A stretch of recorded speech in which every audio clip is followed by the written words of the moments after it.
With Wanderer Fragments of Fate, Civilization 7, Resist and Pinball Effects already out for the month of April, I wanted to quickly dive into what else we have coming this month for VR along with some VR news. Firstly, Meta's latest update, version 76, now forces Horizon Worlds onto every Quest headset by removing the option to uninstall it, which some people were obviously already doing in the hopes of removing the constant advertisements of what is mostly pretty poor VR experiences that you find on Horizon, when in actual fact most of us simply want to see the new VR and MR games that are coming and updates to the games we already own. In my opinion, force feeding software like this won't help retention or user stats for Horizon, which in all honesty I've tried a number of times to get into, but I'm only ever met with unsupervised kids who are well below the age of 10 years old, or clickbait AI thumbnails and descriptions of levels that are literally nothing like what you actually get to experience when you step into them. So overall, I think this is a pretty uncool move by Meta. Dreams have shared their upcoming online shoot 'em up Frenzies is going free to play, but it's also now not coming to PSVR 2. They clearly got some backlash from this announcement by the regular folks on social media who defend everything PSVR 2, but I don't think they can actually see the bigger picture, and most of them don't even know what the game actually is. In my opinion, Frenzies will not find the audience it needs on PSVR 2 to make the port and supporting it in the future worthwhile, and since PSVR 2 owners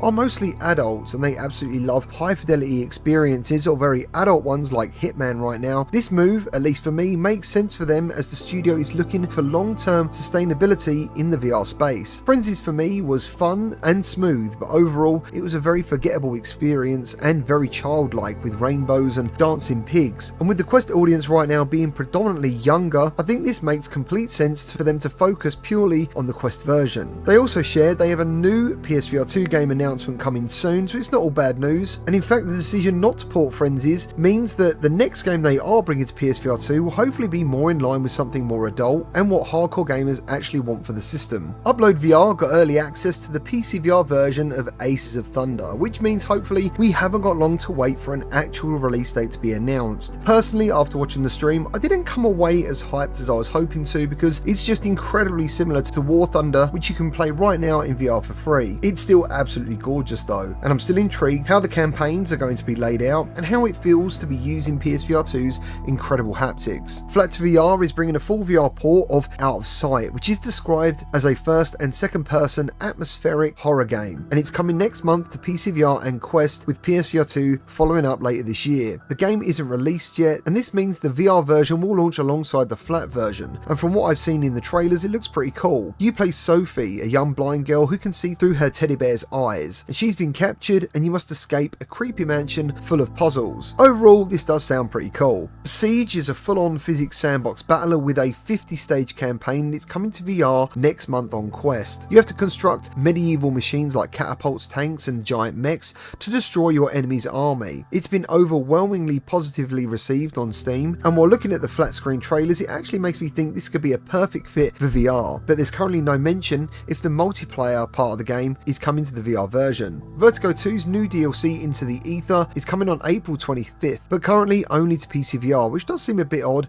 but I'm hoping it also comes to PSVR 2 further down the line. The DLC is a story expansion for Vertigo 2, and you must embark on an interdimensional expedition to one of the oldest and most mysterious parts of the universe. You discover new weapons and tools and defeat fearsome new enemies, and claim artifacts of the void that you use to increase your strength and unlock new paths to explore. The most interesting weapon that everyone's talking about looks to be the Void Grappler, which looks like it will change the whole dynamic of the game because you can attach it to almost any surface within the levels. XR Games, developers of Zombieland, Starship Troopers and most recently the absolutely disgusting Hitman 3, are trying their hand at the music rhythm game genre with Beatable, and I tested it out last month and I found it surprisingly intuitive. You can obviously play it anywhere with a flat surface, it's easy to pick up, but it also has a good challenge to it. The music seems okay right now, but I've heard there's some other collaborations that might be coming in the future, and if that happens I'll probably drop a review for it. Now I'm not even sure why I'm mentioning this, but Rival Stars Horse Racing is coming to Quest and PCVR on April the 17th, and it absolutely looks like something I personally have zero interest in playing, but maybe some of you do, so here it is. Ghost Town from Bulletproof Games is probably the game I have my highest hopes for this month, because I think this developer is very talented when it comes to escape room experiences. Their last game, The Room, was absolutely brilliant, and if you haven't experienced it yet,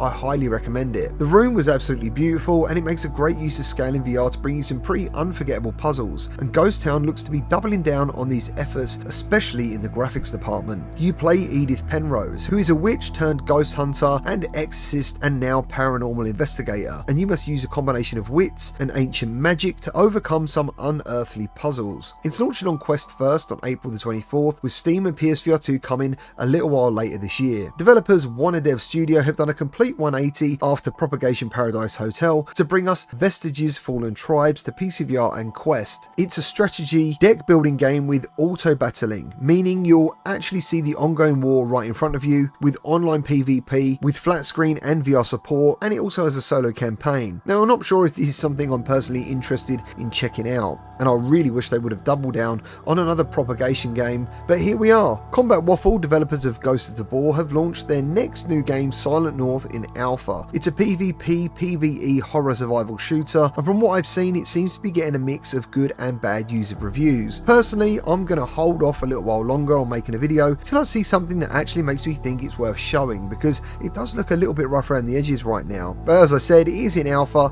so hopefully the player feedback they're receiving will help shape this game into something pretty cool in the future. And last on this list is a game called Obsessive Shadow, and it's coming to PCVR and PSVR 2 this month with a Quest release already available, and fans of horror games might find this one pretty interesting. In the Obsessive Shadow, you take on the role of Liam, a 9-year-old boy who is, I think unlawfully, left home after the power suddenly goes out. You're armed with only a flashlight, and you must navigate the unsettling dangers of the night while being watched. Your mother's voice on the phone is your guide to survival, but her instructions soon grow more confusing, and this will cause the unease to deepen. There's something always watching, a shadowy figure waiting for you to slip up, and actually it looks pretty scary, but we'll have to wait and see if it delivers the goods. Well, that's all I've got for you today. Thank you as always for anyone who likes and subscribes for more VR content, and I'll see you on the next one.